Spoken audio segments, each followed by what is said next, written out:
श्री राधे राधे दोस्तों, आपका मेरे चैनल श्री जी में स्वागत है। इस समय अधिक मास चल रहा है और हम आपको अधिक मास की कथा सुना रहे हैं। आज हम आपको सुनाएंगे अधिक मास के तृतीय अध्याय की कथा। आज 19 मई है और आज हम तीसरा अध्याय आपको सुनाने जा रहे हैं। तो बोलिए विष्णु भगवान की जय हो।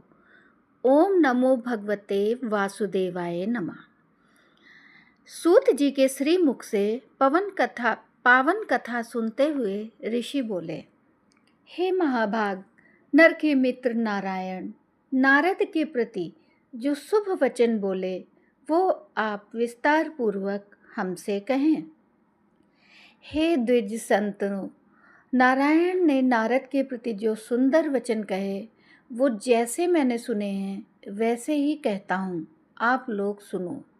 नारायण बोले, हे नारद, पहले महात्मा श्री कृष्णचंद्र ने राजा युधिष्ठिर से जो कहा था वो मैं कहता हूँ, सुनो। एक समय धार्मिक राजा अजातशत्रु युधिष्ठिर छल प्रिय धृतराष्ट्र के दुष्ट पुत्रों द्वारा दुत क्रीड़ा में हार गए। सबके देखते देखते अग्नि से उत्पन्न हुई धर्मपरायण द्रौपदी के बालों को पकड़कर दुष्ट दुशासन ने खींचा और खींचने के बाद उसके वस्त्र उतारने लगा। तब भगवान श्री कृष्ण ने उसकी रक्षा की। पीछे पांडव राज्य को त्याग काम्य वन में चले गए। वहाँ अत्यंत क्लेश से युक्त वे वन के फलों को खाकर जीवन बिताने लगे। जैसे जंगली हाथियों के शरीर में बाल रहते हैं, इसी प्रकार पांडवों के शरीर में बाल हो गए। इस प्रकार दुखित पांडवों को देखने के लिए भगवान देवकी सुत श्री कृष्ण मुनियों के साथ काम्यवन में गए। उन भगवान को देखकर मृत शरीर में प्राण आ जाने की तरह युधिष्ठिर, भीमसेन, अर्जुन आदि प्रेम विह्वल होकर सहसा उठ खड़े हुए और बड़ी ही प्रीति से श्री कृष्ण से मिले और भगवान कृष्ण के चरण कमलों में भक्ति से नमस्कार करने लगे। इसके बाद द्रौपदी धीरे धीरे आई और आलस्य रहित होकर भगवान को शीश झुकाकर नमस्कार करने लगी।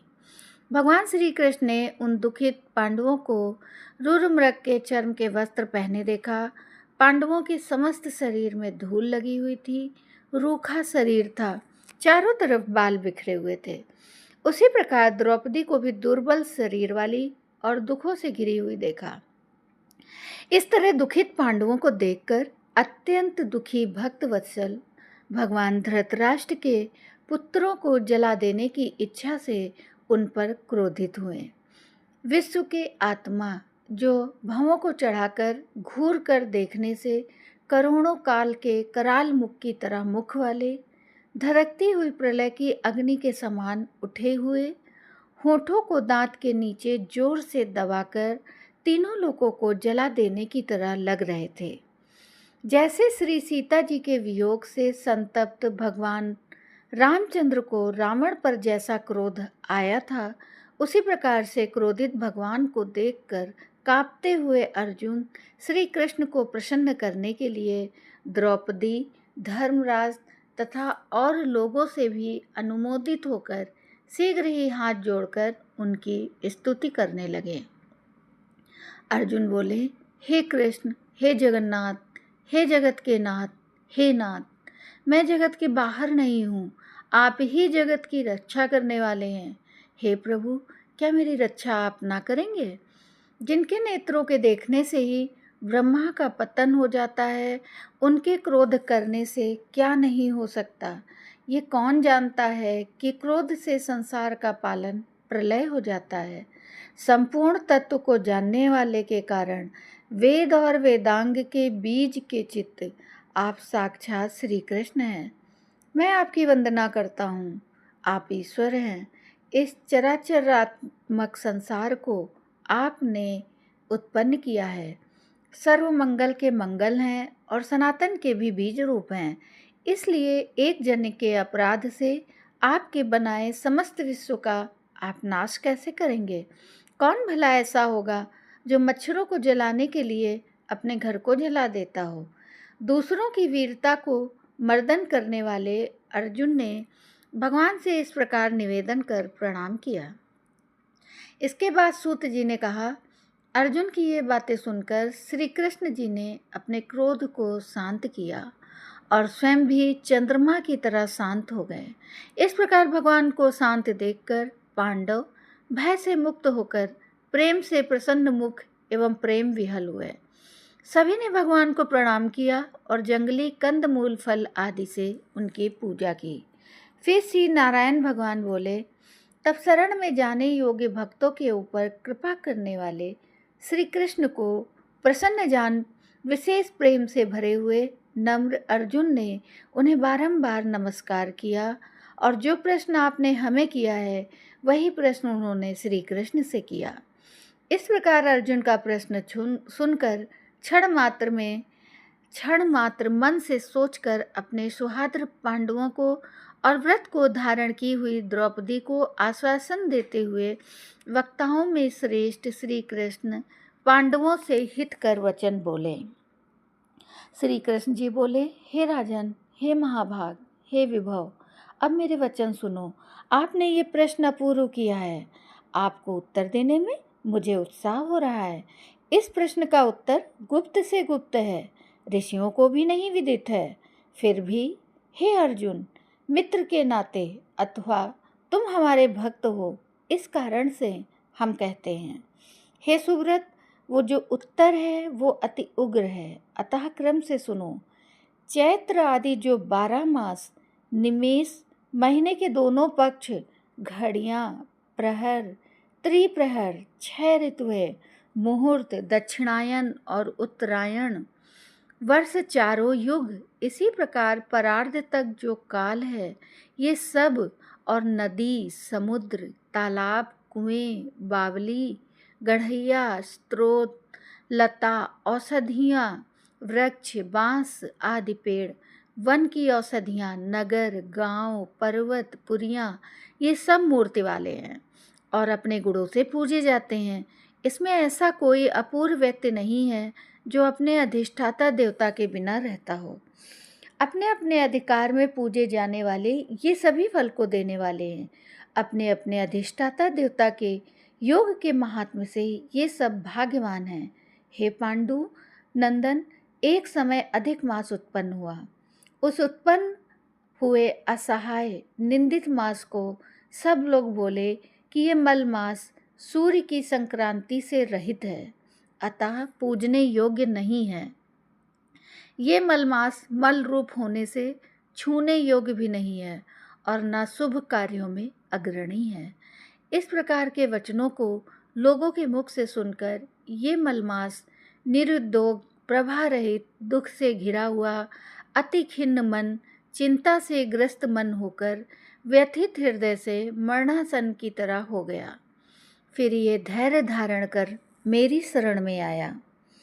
हे नर, वैकुंठ भवन में जहाँ मैं रहता था वहाँ पहुँचा और मेरे पास में आकर मुझे पुराण परम पुरुषोत्तम को इसने देखा। उस समय अमूल्य रत्नों से जड़ित स्वर्ण के सिंहासन पर बैठे मुझको देखकर ये भूमि पर साष्टांग दंडवत कर हाथ जोड़कर नेत्रों में बारंबार आंसुओं की धारा बहाता हुआ धैर्य धारण कर गदगद वाणी से बोला। इतना कहाकर सूत जी बोले। इतनी कथा कहकर भगवान नारायण चुप हो गए। इस प्रकार नारायण के मुख से कथा सुन भक्तों के ऊपर दया करने वाले नारद मुनि पुनः भगवान नारायण को बोले। नारद जी बोले, हे प्रभु, इस प्रकार अपनी पूर्ण कला से विराजमान भगवान विष्णु के निर्मल भवन में जाकर भक्ति द्वारा मिलने वाले, जगत के पापों को दूर करने वाले, योगियों को भी शीघ्र ना मिलने वाले, जगत को अभय दान प्रदान करने वाले ब्रह्म रूप मुकुंद जहाँ पर थे उनके चरण कमलों की शरण में आया हुआ अधिक मास इसके बाद क्या बोला? तो बोले, विष्णु भगवान की जय हो, बोलिए पुरुषोत्तम मास की जय हो, पुरुषोत्तम भगवान की जय हो। यहाँ पर अधिक मास का 3य अध्याय समाप्त होता है, पूर्ण होता है। अब चतुर्थ अध्याय हम आपको 20 मई को सुनाएंगे। तो बोलिए राधे राधे।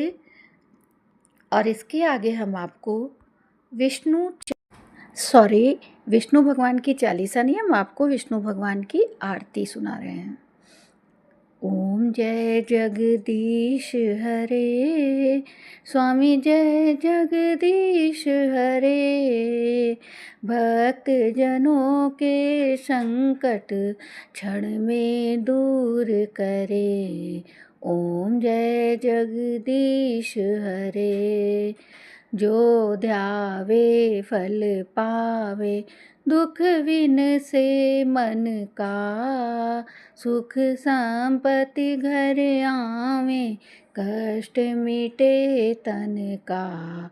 ओम जय जगदीश हरे, मात पिता तुम मेरे, शरण गहूँ मैं किसकी, तुम बिन और न दूजा, आस करूँ मैं जिसकी। ओम जय जगदीश हरे, तुम पूर्ण परमात्मा, तुम अंतर्यामी, पार ब्रह्म परमेश्वर, तुम सबके स्वामी। ओम जय जगदीश हरे, तुम करुणा के सागर, तुम पालन करता, मैं मूरख खल कामी, कृपा करो भरता। ओम जय जगदीश हरे, तुम हो एक अगोचर, सबके प्राणपति, किस विधि मिलूं दया मैं, तुमको मैं कुमति। ओम जय जगदीश हरे, दीन बंधु दुख हरता, तुम रक्षक मेरे, अपने हाथ उठाओ, द्वार पड़ी तेरे। ओम जय जगदीश हरे, विषय विकार मिटाओ, पाप हरो देवा, श्रद्धा भक्ति बढ़ाओ, संतन की सेवा। ओम जय जगदीश हरे, तन मन धन सब है तेरा, स्वामी सब कुछ है तेरा, तेरा तुझको अर्पण क्या लागे मेरा। ओम जय जगदीश हरे, जगदीश्वर भगवान जी की आरती जो कोई जन गावे, कहत शिवानंद स्वामी, सुख संपत्ति घर आवे, मन वांछित फल पावे। ओम जय जगदीश हरे, ओम जय जगदीश हरे, स्वामी जय जगदीश हरे, भक्त जनों के संकट क्षण में दूर करें। ओम जय जगदीश हरे। बोले विष्णु भगवान की जय हो, बोले पुरुषोत्तम भगवान की जय हो। तो राधे राधे दोस्तों, आपको मेरी ये कथा कैसी लगी हमें कमेंट करके अवश्य बताइए और मेरे चैनल को सब्सक्राइब भी करिए। धन्यवाद दोस्तों।